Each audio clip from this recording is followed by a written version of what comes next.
చూడాలి ఎట్లా ఉంటుందన్న. ఆల్మట్టి నుంచి సాగర్ దాకా గేట్లు బంద్. కృష్ణా బేసిన్లో వరద తగ్గుముఖం పట్టడంతో అన్ని ప్రాజెక్టులకు సంపూర్ణకరమైన స్థాయిలో నిల్వ. తుంగభద్రలో గేట్లన్నీ ఓపెన్.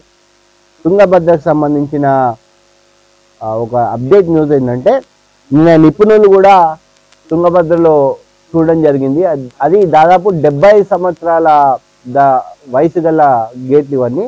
దాదాపు ఏమంటారంటే 70 సంవత్సరాలు దాన్ని వచ్చే గేట్ల సామర్థ్యం 40 సంవత్సరాల వరకే దాన్ని చూస్తుంది. దాని తర్వాత కొత్తది మార్చుకోవాలి.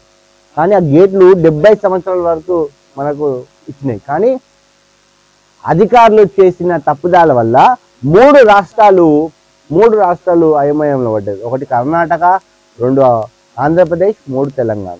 ఈ 3 రాష్ట్రాలు చాలా ఘోరమైన దీంట్లో ఉన్నాయి. ఏం చేయాలో ఎప్పుడు ఏం చేయాలో అర్థమవుతలేదు.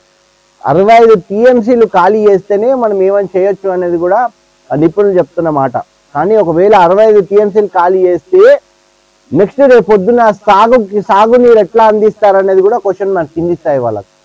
కిందున్న ఆంధ్రప్రదేశ్, తెలంగాణకు రైతులకు ఎట్లా సాగునీరు అందిస్తారనేది కూడా. ఎందుకంటే ఒకవేళ 65 టీఎంసీలు కిందికి వదిలినట్టయితే ఖచ్చితంగా ప్రాజెక్టులో నిల్వ సామర్థ్యాన్ని తక్కువైపోతుంది.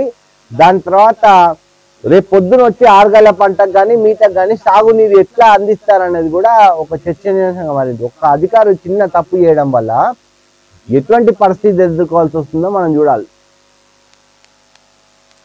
సో ఇప్పటికైనా కేంద్ర ప్రభుత్వం దీనిపైన దృష్టి సారించి ఏదో ఒక సొల్యూషన్ తీసుకురావాలి. ఎందుకంటే వృధాగా సముద్రంలోకి నీరు పోయే బదులు మనం వాడుకుంటే బాగుంటుంది అన్నది కూడా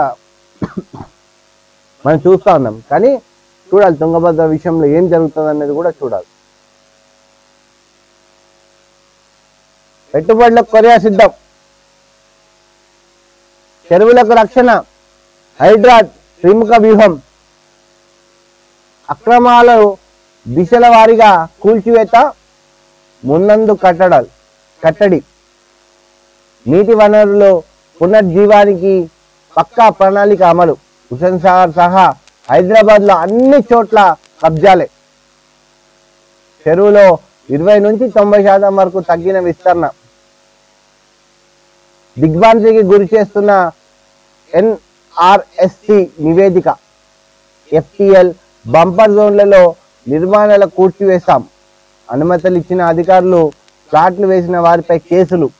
త్వరలో హైడ్రా పోలీస్ స్టేషన్ కమిషనర్ ఏవి రంగనాథన్.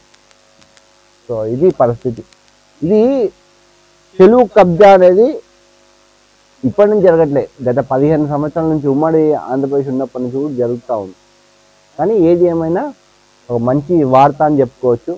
మన చెరువుల్ని మనం కాపాడుకునే ప్రయత్నం చేయడానికి చెప్పుకోవచ్చు. ఎందుకంటే మనం చూసాం మొన్న రీసెంట్గా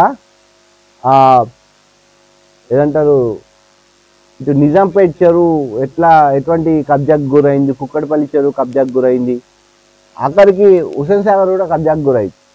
సో ఇది పరిస్థితి. సో ఈ చెరువుల పైన ఖచ్చితంగా ఫోకస్ చేయాలని కూడా చూస్తున్నాను. మరోసారి ఆకర్ష రైట్. సో